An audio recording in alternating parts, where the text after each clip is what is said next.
Yo, what's good? Welcome to episode 7 of at Trade Philly on YouTube. Yo, let me keep it a buck with you. This episode is titled Loving God More Than Revenge. Okay, one of the most difficult things you'll experience in your adulthood. I'm only 9 years into my adulthood with me being 27.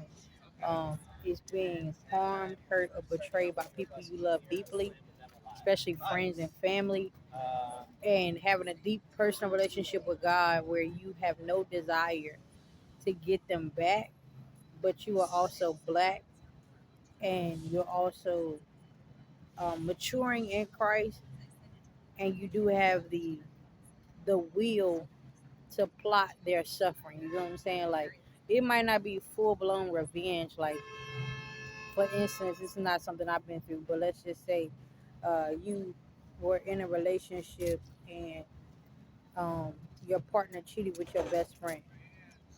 It might not be full blown revenge to get your partner, your best friend back. You go and cheat too, or you go have sex with your best friend. Like I've seen stuff like that happen, but it might be just like I'm going to really talk to the point that you almost are suffering from hearing me tell you how much you hurt me. Like sometimes people take revenge in the most solemn, peaceful ways, where maybe sometimes you got back home and everything you owned at your friend's house was at your partner's house was packed up and it was outside.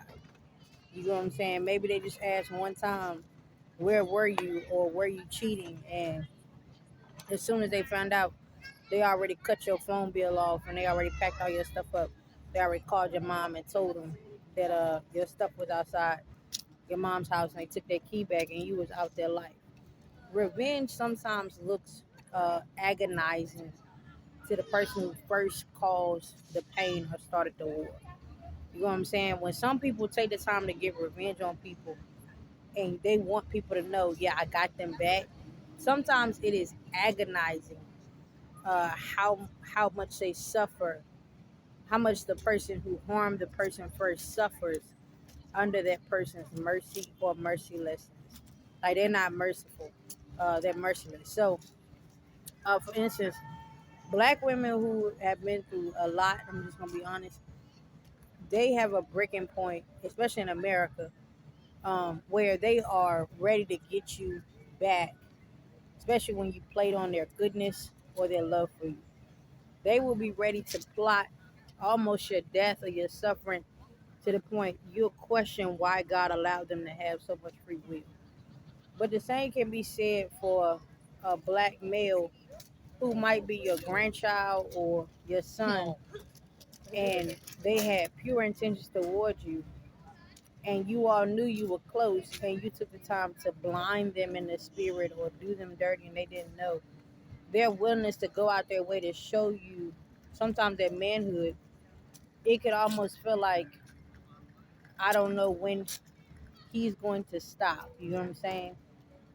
For people who love the Lord and they want to get revenge, people plot their stuff in the most peaceful ways.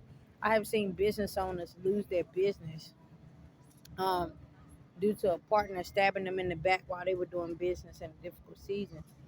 And they went and got revenge by outing the partner for who they really were and putting their name out there.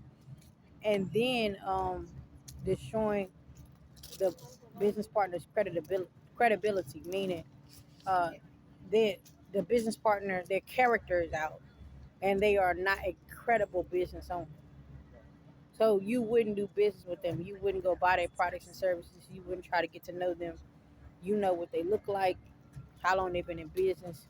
They just tell the truth about people. And their vengeance is justified by the Lord. There was no physical harm. There was no damage done. There was excessive. You just couldn't do that person wrong, you know what I'm saying, and get away with it. You got to be careful of who you think is gullible and who you think is naive and who you think is really, I guess I say just somebody you could basically run on top of and play and get the best out of. A lot of people, they let you come into their life and enjoy the season you have with them, but then once that season's over, they'll be glad to let you go. And they're glad to let you go not because they don't see how you need them and how you can benefit from their knowledge and understand their wisdom and intellect, but they're glad to let you go because you're a burden and you ask for too much and you always depending on them when you had the same 24 hours they have and you had the same potential they have, but you don't put forth the work ethic. And they already know cutting you loose means I get to love myself more deeply. I get to take myself somewhere I've never been, and I get to mature in Christ in ways in which I never have. Sometimes your children can be burdens to you, and they can be burdens to you when they know they're supposed to be blessings. And you cut them off or you get them back. And you say, hey, it's time for you to be an adult. I've given you the grace to grow up under my leadership while you were aging as an adult, but it's time for you to go ahead and be an adult. And you know your child can't really stand 10 toes, but they were rude and disrespectful and conniving while they were under your grace. And so you let them figure it out on their own. Revenge like that is sweet, it's solemn, and it hits people in their face. Make sure that you are loving God in the midst of being vengeful.